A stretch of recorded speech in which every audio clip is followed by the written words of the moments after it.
Have you ever been watching a movie that you enjoyed as a kid, and now that you're an adult, you look back and you say, man, I don't remember this movie having so much bad language?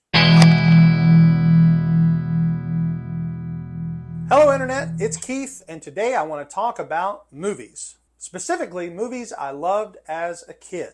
For those of you who watch the channel, you know that I'm a huge fan of movies, in particular 1980s movies. The wall behind me is filled with movie posters, many of which came out around the 1980s. I actually don't watch a lot of newer movies, but instead I tend to re-watch older movies that I love. For me, watching a movie is like listening to a song. You don't re-listen to a song because you want to get something new.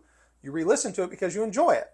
And that's the way movies are for me. In fact, one of the things I did as a teenager was I used to record movies onto cassette tapes and I would listen to them while I was driving. Here's a fun fact. When I first met my wife and she opened up my tape case for the first time, she was surprised to see that there wasn't any music, just a bunch of movies I had recorded onto tapes. And for all you fetuses out there born after the turn of the millennium, a tape case was a box which you kept in your car that you put your music into before your telephone became a complete entertainment system. So I drove around with a box of movies in my car. Again, this is just to reinforce the idea that I have always loved movies. And most of the movies I was introduced to as a child were on something called network television. Okay, this may surprise some of you, but TV used to be watched on a schedule which was determined by the people who owned the TV stations. We didn't have on-demand or streaming. We had channels which were very limited in what content they were willing to produce, and each station would determine what was on and at what time. It was an absolute nightmare. There was no binge watching.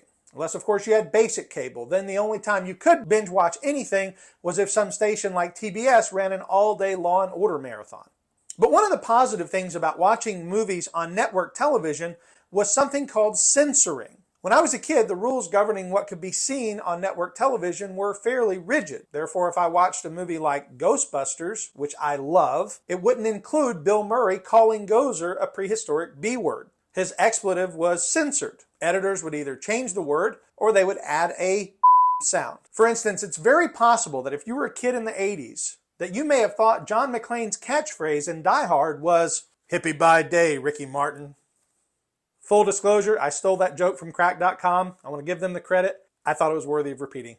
But as I got older and I started watching movies on VHS and DVD, Blu-ray, and now streaming, I realized I no longer had any options for censoring languages or scenes I didn't want to see. And I even said several years ago, why don't they just sell edited versions? I would pay good money to be able to watch some of my favorite movies without having to hear all the bad language or see anyone without their clothes on. This is especially important for my daughter who's autistic because while she is high functioning, she still deals with the issue called echolalia, where she tends to repeat things on a loop that she hears. And if the thing she hears is a bad word, well, that's not good. Now I realize there are two arguments that people often bring into this conversation. First is the Christian argument, which basically says, as a Christian, we shouldn't want to watch any of these movies, even with censoring, because they're inherently bad. And then there's the non-Christian argument, which says that movies are art, and by censoring them, you're ruining the artist's vision, and therefore censoring them would be wrong. I disagree with both arguments. If taking out a few bad words allows my kids to enjoy Uncle Buck,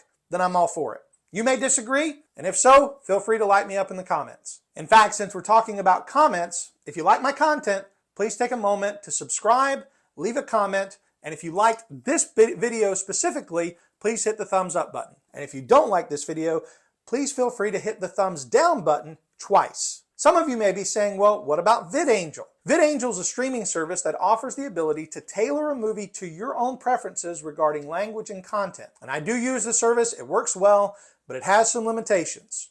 It only connects to certain streaming platforms such as Netflix and Amazon, and currently there is no app on Roku devices, so you either have to use an Amazon Fire device or an Apple TV. But what I really wanted to share with you today is another company I was recently introduced to by a friend called Holy Moly Media. This company actually sells movies already edited for content, just like the ones that used to come on network TV. They're available on DVD, Blu-ray, and some even come as a digital media flash drive. Now, in case you're wondering, this company is not sponsoring this video. I'm not receiving any compensation for mentioning them. However, I did reach out to the owner to make sure they were okay with me talking about them, but I'm not doing this as a paid advertisement. I'm making this video because I wanted those of you who watch my channel to be aware that they exist and that they have an extensive catalog of movies which can be purchased from their website. My friend at church introduced me to it and he loves it, and I can assure you the movies do what they advertise, as I have all the Back to the Future movies as well as all the Ghostbusters movies. And when I watch them, it's like being brought back to being a kid at my grandmother's house watching network television. I don't have to worry about bad language or obscene gestures or people without their clothes on. I just get to enjoy a fun movie. So again, if you're like me and you have a ton of movies from the past that you loved and you'd like to enjoy them again, but you don't want to put up with any unsavory content, there are ways to get that network TV experience, taking out all the bad and leaving the stuff you enjoy. So what's your favorite movie from your youth that when you watch it again as an adult, you said, man, I don't remember that? Put your favorite one in the comments below.